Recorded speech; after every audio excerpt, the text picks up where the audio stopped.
Welcome into King Whale's album review party. Today we are reviewing a very special album. I think this is like one of the first times we've been able to review an album and like a concert at the same time because we just went to Mhm. one. But we're going to be reviewing Silversun Pickup's latest album. My mind just went totally blank for some reason. I don't Yeah, even yeah, I know was why. wondering. It's like, Yeah. What is he doing? you got this, It's man. I believe in you. it's been an interesting day. We're reviewing Silversun Pickup's latest album, Physical Thrills, and we went to see them at the House of Blues in Orlando last night because I am back in Florida right now. As it turns out, I spent all my money on this podcast and it didn't go so well, so I had to move back in with my mom. So, we're back in Florida now We're making do with what we can. with what we got. So first, I got to introduce my amazing co-host who was able to go to the concert with me last night. Ty, say hello to everybody. So good to have you on again. I only agreed to do this podcast so that we could go to rock concerts together. That was the only, That and was it's the finally condition. paying off. It's paying off because I Mm-hmm. got you to go to one last night. Right? And it's so crazy because I'm going to be back in Charlotte on Wednesday. Mhm. And because I work for Live Nation, I'm going to be working the Silver Sun Pickup Show in Charlotte. So it'll be very interesting. Hello Mary opened for them, and I still need to tell them that you absolutely loved them. So I'll have to pass that along when I see them Yes, again in they Charlotte. they killed it. They were great. Never heard of them before, Yeah. but Maybe we'll do one of their albums soon. That would be pretty cool. I'm an instant fan now. They were Yeah. the drummer, I don't know any of their names. The drummer was whistling in the middle of this hard rock noise breakdown session. Mm-hmm. And Mm-hmm. I thought I was going crazy in the middle of the concert because I'm like, is this tinnitus that's setting in from going to too many live shows and Yeah. my What's eardrums happening? have given out? Or is somebody whistling right now? And I looked over, and sure enough, she was whistling in the middle of the song. It was great. And that probably made you feel a whole lot better, like realizing, like, okay, I don't have tinnitus. Yeah, So, like, it was twofold, you know what I you're mean? Like, it right. was cool. And it was like, I don't have tinnitus. Yes. Yeah, I don't know how Thank much of it God. was like it was actually cool or just the relief Mm-hmm. of not having a medical issue to deal with. Emergency to deal with. Yeah. Yeah. And I noticed the name that you chose today was Gold Moon Put Downs. And if you can't figure out why he chose that name, you'll find out at the end of the episode. We'll have to delve into it because it took me a I minute to think you realize it. can. I I think I most trust people probably will, but I stared at it for a good 5 minutes and I was like, Ty, why'd you do that? And you're like, uh, really? to our two audience members, I trust you. I trust you that you can figure out why I called myself Gold Moon Put Down. So let's talk about this album, Physical Thrills. What did you like about it? What do you think worked about it? And what do you think? I mean, if there's anything that you didn't like about it. So this is I believe their sixth or seventh album that they've released. And it is quite solid for the subgenre that Silver Sun Pickups kind of lie in. This is a band I really love.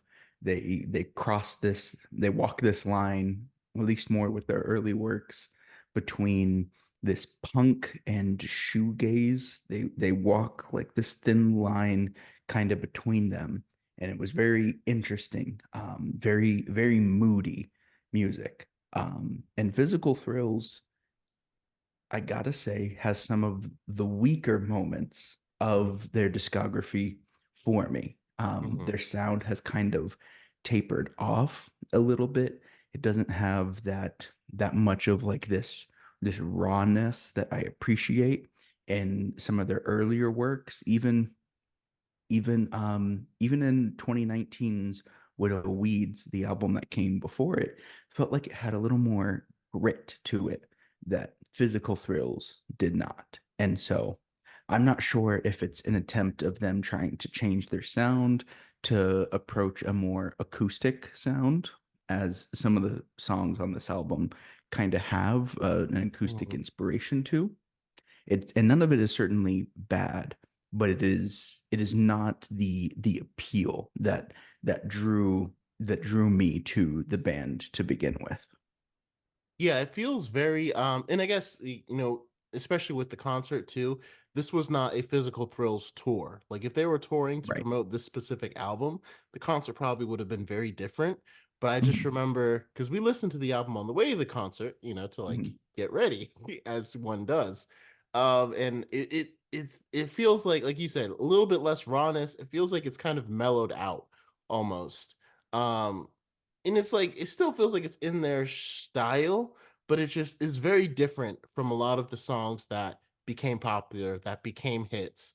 Like when I was listening to the album, I was like, oh, okay, this is like an indie rock band, kind of alternative rock. I didn't really Mhm. get like a strong like hard rock like vibe from them. And then when we went to the concert and they were playing some of their hits, I'm like, oh, this is a rock band. This is like a rock. Because again, I should probably preface, I don't know much about Silversun pickups at all. Mhm. My wife knows a lot more about them. But I've been trying to branch out, enjoying new music, and I figured this was a good place to start. And yeah, so I think yeah, I think you hit the nail on the head. It's not as raw, it doesn't feel as intense. It feels a little bit more mellowed out. And like I said, that might be the style that they're going for. Maybe in the story that they're trying to tell with this album. And again, and this might just be like the aspect of performing and having all the energy. But even like my favorite song by them is Circadian Rhythm. Mhm. Because that's one of the early songs that you actually introduced me to, and I actually really liked it, and I still listen to it quite often. But even when he performed that, like I said, partly it might just be from being in the venue, having all the energy and all that stuff. But even that song sounded very different than their album studio recording. When they performed Sticks and Stones off of their latest album, Physical Mhm. Thrills, it sounded very different. Like it's hard to explain, but I don't know. It just feels like I said, the concert, and maybe that's part of like they want their concerts to remain really edgy, and they were just doing a new sound with like Physical Thrills. But I agree, it's not a bad album by any means. I think it's just, um, I think the perspective of Silversun fans, like people that know Silversun pickups, they're gonna have a much more interesting perspective because it's a different sound than Yeah. yeah.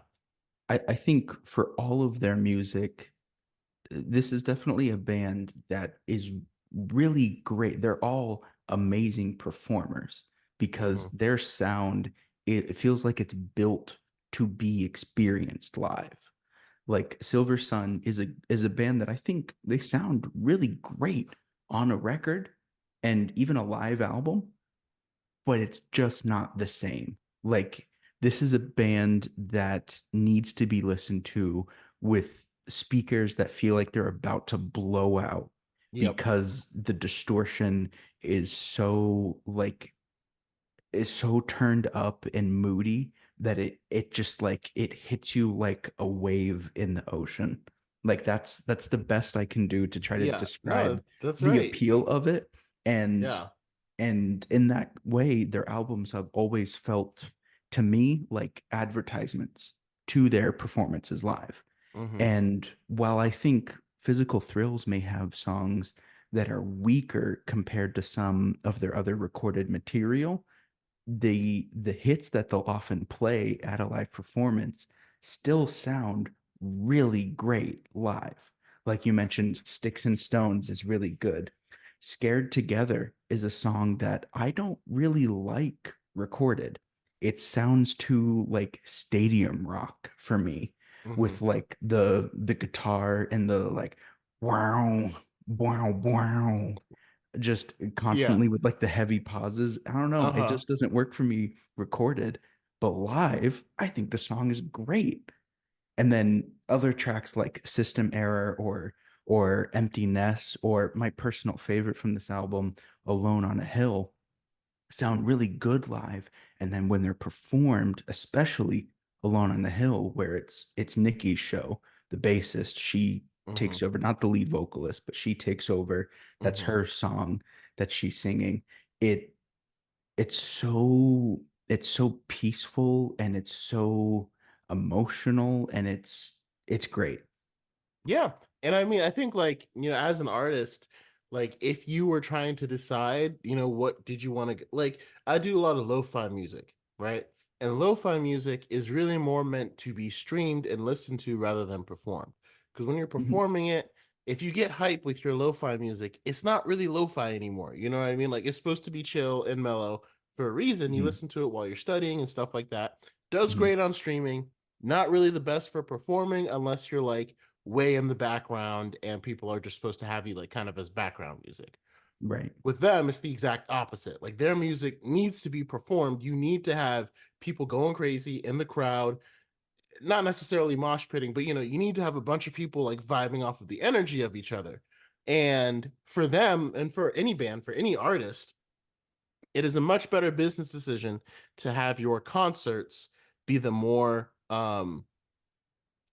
I guess profitable or like that. Like if that's your main draw, live performances, that's where you want to be because concerts make more money and have less production costs than albums. You will make Mm. way more money from doing live shows and selling tickets than you do from albums. A lot of even famous artists, they make like the production costs for the album doesn't even end up outweighing the sales. Sometimes it's like you're good to break even, and if you do that, great. That's more incentive to get people to come to our concerts. So like you said, the albums kind of serve more as like a like even if they lose money on their albums, because again, that can't happen because production costs are so incredibly high for studio Mhm. time and all that stuff. You make it back in the concerts because the concerts are where artists, bands, where all the money is really made, especially when it's a good as the concert they put on last night. Yeah. Yeah, it feels like they know their audience, they know what their fans are there for, and through time and experience. Because I started the first time I ever saw them live was back in 2016. I think 2016, right after Better Nature had come out. So the album that had Circadian Rhythm on it, Mm-hmm. right when that first came out is when I first started seeing them live. And even the short time since then, their sound feels like it's like aging like wine, like for their live performances. Mm-hmm. They know exactly how to get across the emotion that they're going for. Their artistry really takes off Yeah, live. and they played for 2 hours, which again, I work a lot of concerts for any band for all the stuff Brian Albert is doing with his voice and all the energy. That is crazy. That is Mhm. very long and very impressive. And I'm not gonna mention what I was gonna say because that would be a spoiler in case anyone is going to a concert. But it is a very like that takes like he has to have not only professional training but like he has some kind of like medicine or professional ways to cope with the strain on his voice because that's a lot for any voice to handle, especially tour night after night. um and when you mentioned that they know their audience, because you mentioned Nikki earlier, it reminded me because we went with Ty's brother last night Mm. and my wife. We all got to hang out together. And he Kyle told me about one time when he went to go see them, and I think I don't know if it was his first time seeing them or like maybe his second time, but they Mhm. were opening for Third Eye Blind. So Mhm. most people there were there for Third Eye Blind. They didn't really know who Silversun Pickups was. It was, before they kind of grew to become headliners. And so like as they were walking on the stage, Kyle goes like, "Hey, Nikki!" And apparently she turned on the stage and was like, "Hey, I see you." And it was like, I wonder if she, and I was like, "Man, you should have said, do you remember me?" You know what I mean? Like, be like, "Nikki, I'm back." And but you could tell like that they really do connect with their audience because throughout the show, like everyone was like sharing hearts with each other, and she was telling them how much that she appreciates them. Brian was talking about how much he appreciates them. And it felt very authentic, and especially, for a fan that, like I said, became a fan of them when they were opening for another band and then watched them grow and continued. It's Mhm. probably really, really real, for people like Kyle, because like you said, like a lot of the artists that I liked were kind of already big before I started liking them, like, Lupe Fiasco. He was already at his peak when I discovered him, stuff like that. I haven't Hmm. really had a chance to like see an artist grow and get bigger and being like one of the day ones, like when they were opening up and you were the only one there for their show or something like that. So Hmm. that in and of itself was really cool. Yeah, absolutely. I Hmm. think something that I want to point out to you and maybe any of um, our audience listeners here today, we're talking about physical thrills, but if this is your first time listening or hearing of Silver Sun Pickups, if you're a fan of the band, so glad that there's other fans. Let us Yeah. know what you think of physical thrills. But for those who have not, I do not recommend this as a starting point to really capture their sound. If I was to recommend anything, it would be two of their early albums, Carnivas or Swoon. Either of Hmm. those, I think, would be very good starting points because I think those best capture this bit of rawness Hmm. that when they were more early on in their career, still like refining and capturing their sound, there's a beauty to the unrefined bit that they have. Yeah. And so I recommend those two as great starting points. Hmm.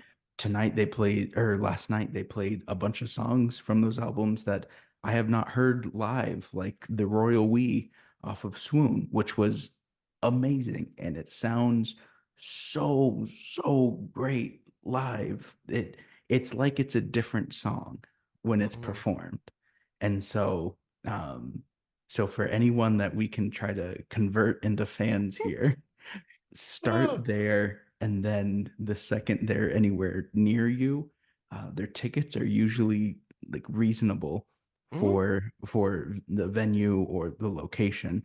So find where you can go and make this a concert to try to go to because this is something that transcends genre a little bit. Like this is just a solid performance.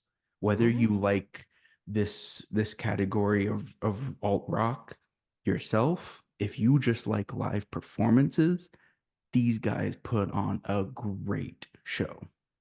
They really do. And like, and again, I work concerts for this is part of my job. I've been to some bad concerts. Mhm. I've worked some show where I'm like, objectively, whether you like this genre or not, this is trash. I don't Yeah. understand why you're a nationally touring artist right now. So I know exactly what you mean. I've been to some bad performances, and this Mhm. definitely in no way was that. And like, even the even the keyboardist, I don't think it was on purpose. Like there was a moment where they were playing this one song, and I think either he started playing the lick too fast or something, and like he just stopped because like everyone was snapping. I like what I honestly think. I think he was surprised at how well the crowd was keeping. I'm about to spoil it. Okay, well, if you haven't seen the concert, maybe exit this part of this, but this is like what specifically happened in Orlando. So in Orlando, he Brian had the crowd start snapping along to the next song. And like as a performer, it's always very dangerous to do that because like for me, I'm terrible at keeping time, absolutely horrible, and I'm a musician. Like usually if your drummer's not keeping time, there's a very good chance that like it can fall apart very quickly. Even if you're having the audience do it, it's like it can be very hard. Like when you get people to clap and like eventually it falls off, and if that's what your band is working on, it could all fall apart. But I think he was just surprised because everyone was keeping the rhythm so well, and I Mhm. don't think he was anticipating. And I think he was like, "Wow, you guys are like completely. Oh, I gotta play the next lick. Oh, it's already over." You know what I mean? Like, I don't think it wasn't like like the snapping didn't throw him off. I think the snapping was so good he wasn't expecting it to end up to be like in time, and then we all laughed about it, and then they played the song, and it sounded absolutely incredible. But I think, like I said, as a musician, I feel like that's kind of what happened. It may have happened, but to me, it just made the show even better. You know what I mean? Like that's Mhm.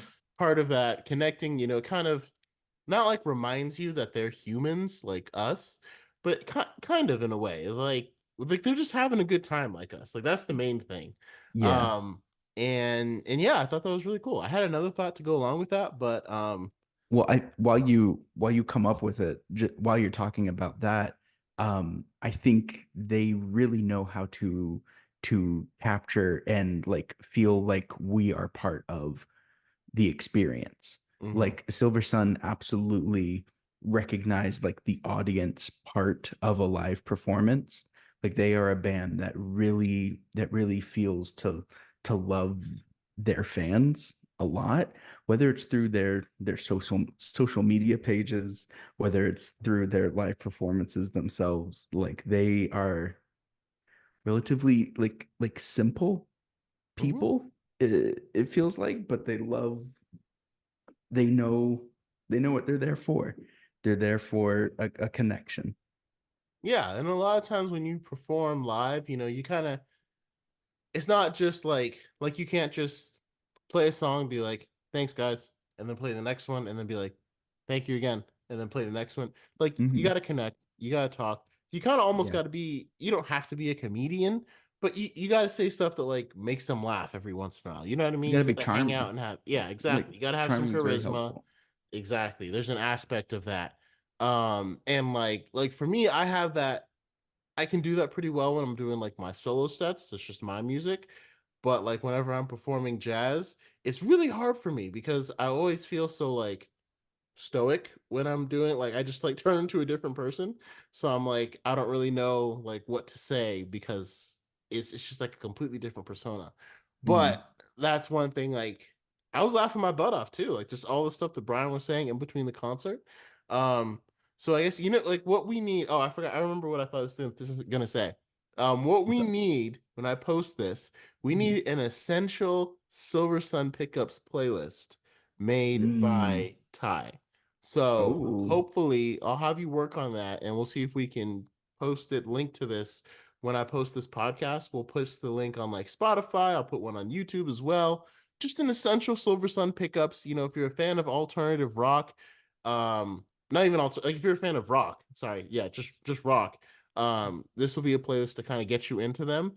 And then that way, you know, and until you can craft the playlist to show that like some of their best songs that they do live, kind of how their sound has like evolved through time. Hmm. Because that's what we really need to like to help because that's what I should have listened to before this concert rather than Physical Thrills. Good Yeah. album still, but definitely if I had listened to that, I would have been more prepared. Yeah, again, physical thrills, its highs still hit on at least on the live performance end, still hit just as high as some of their older songs. But as a studio recorded album, it feels more just okay to good, Yeah, it you know, feels like yeah. at its peaks. Whereas Mhm. something more classic like a Carnivus or a Swoon that really embodies that sound better, I would consider great. Yeah, because even like Sticks and Stones that they performed, like I said, that was one of my favorite songs that they performed that night. And I had heard it on the album. I didn't recognize it because it sounded so different while they were performing it live. I didn't even Hmm. know, and like I listened to the album a couple of times, Hmm. but I was like, I didn't even know that they had performed that, Yeah. um, that they had performed it. I'm trying to see if maybe they who they used as a producer and maybe if that's how it was different. So it looks like they used Butch Vig on Physical Thrills and on Widow's Weeds. But then on Better Nature, that one, that's the one with Circadian Rhythm, and Hmm. that one was produced by Jackknife Lee. Now even Circadian Rhythm, like I said, I feel like it had more edge when they were performing it live than the recording necessarily did. Hmm. Um, and potentially maybe that's because of like I said all the energy in the room that just came, but I still feel like it had a little more edge, a little more intensity when they were performing it rather than the studio recording. um Yeah. do you think the producer may have I'm wondering like did the producer I'd have to go back to some of their older albums to see if like the producer like played a role in that because I don't know Butch Vig's style and I don't really know Jackknife Lee's style either. So I'd have to see if Yeah, that kind of affects it. that would be something. I know nothing. I know nothing really about the production history of their studio albums. So Hmm. I wouldn't know where that inspiration kind of comes from, if it's more themselves or if it's more based in the production. Do you feel like because Widow's Weeds is the album they released in 2019, and that one Mhm. was also done by Butch Vig. Have you listened to that album before? Oh yeah, yeah. I Yeah. really like Widow's Weeds Okay, I was gonna say then a Physical lot more Thrills. than Physical Thrills. Do you feel like it's closer to Physical Thrills in the mellowed out nature, or it's closer to Swoon and the Neck of the Woods with the edgier, actual It's rock? got more teeth to it. More It's teeth. got more Okay. teeth to it. I'd say that yeah, it's closer to the sound that they had captured before. Okay. Yeah. Well, But I don't think I've heard much played from that album live as anything Widow's else. Weeds. Yeah. Yeah, Okay. yeah. I guess the only way to know for sure would be if we asked them. I, So, yeah, I mean, 'cause I'm just looking up some of the personnel. Because looks like Billy Bush was the mixer, Hepakadji was the mastering engineer. Um, yep, same people that worked on Widow's Weeds, Billy Bush and Hepakadji. So, and I was guessing that they probably did because usually a producer will kind of have his engineers that he likes to work with. So,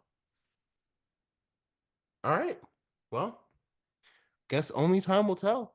I guess do you have Mhm. any final thoughts about Physical Thrills versus? I guess the last question about Physical Thrills: if there's is there like a style of artist or style of rock that you think Physical Thrills would really appeal to? Like maybe not necessarily a Silversun Pickups fan, but like any other like rock bands out there that you think that it kind of reminds you of? Because like obviously I don't really know that many or enough to compare Oh, it to. like specifically Physical Thrills or the Yeah, the because group like as a whole? specifically Physical Thrills, like this album, like it's not like a typical Silversun Pickups album because it's like a very different sound. But if you like, I don't know, some other kind of rock band, you might actually really enjoy this album. Kind of like the because it's got like again, it's mellowed out a little bit, a little more dreamier, a little more ethereal. Um, the only things that come to mind would be other bands um that remind me of their other sound, just a little more acoustic in its production. Okay. A little more Um, acoustic records, yeah. yeah, like I would say if you wanted a more acoustic Smashing Pumpkins, Okay. then you could go there. Or if you would like something a little bit more pop or folky inspired, My Bloody Valentine from Okay. like a shoegaze kind of Shoegaze. approach. Okay. Uh, that's what I would say. But but again, if this is your first time experiencing this group, I wouldn't recommend Physical Thrills to go to, because I think you would do yourself a disservice to their sound Yeah. as like an entry point. And perhaps this is their way of trying to appeal to other fans, like trying to broaden their fan base, or it could just Mhm. be trying out a new sound. Like I love Mhm. experimenting with different genres all the time. If you looked at my like 5 songs I released this year, you would think it's a completely different artist because it was like one was like a lo-fi track, the other one was like a pop ballad, the other one was like a throwback R&B, the other one was like a Mhm. mellow hip hop song. It's like sometimes musicians just they catch a vibe and they do it no matter how different it sounds. So, Yeah, um yeah, yeah. So still a great album. Still recommend checking it out. But if you have to choose between listening to the album or going to the concert, go to the concert. go to the concert. Hands down. Even if you don't like Hands down. rock, go to the concert. You're going to get a great live performance. Couldn't agree more. Thank you guys so much for joining us. And next week we have yet to determine the album that we're going to talk about. So feel free to send in a request. Mhm. But by next week we'll have something else to discuss. So thanks again for joining. And until next time.